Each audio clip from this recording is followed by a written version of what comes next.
परभणीतील महायुतीचे उमेदवार महादेव जानकर यांची गाडी परभणी शहरात ठाकरे गटाच्या काही कार्यकर्त्यांनी तपासली।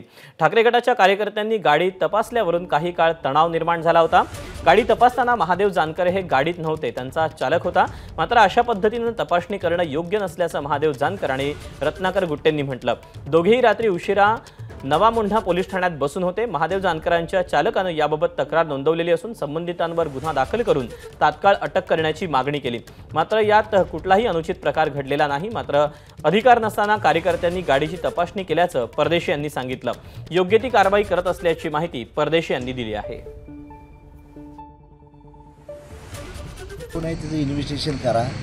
तिघांना फक्त त्यातलं एक जणाचं नाव माहीत होतं, बाकीचे काही माहीत नाही। म्हणजे तुम्ही इन्व्हेस्टिगेशन करा आणि त्यांच्यावर कडक कारवाई करण्यात यावी ही भूमिका आम्ही अदा केली। पुन्हा तिचं इन्व्हेस्टिगेशन करा।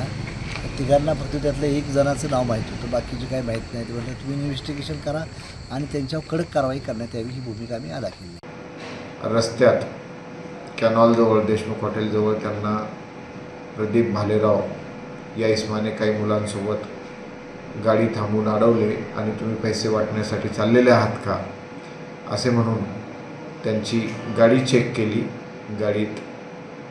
गाडीतील बॅग आणि फूड पॅकेट चेक केले। अशी घटना घडलेली आहे। तर या त्यांच्या कृत्यावरून पोलीस स्टेशनला फिर्याद देण्यात आलेली आहे।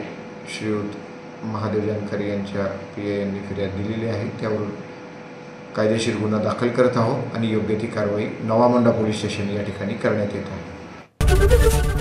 ABP माझा, उघडा डोळे बघा नीट।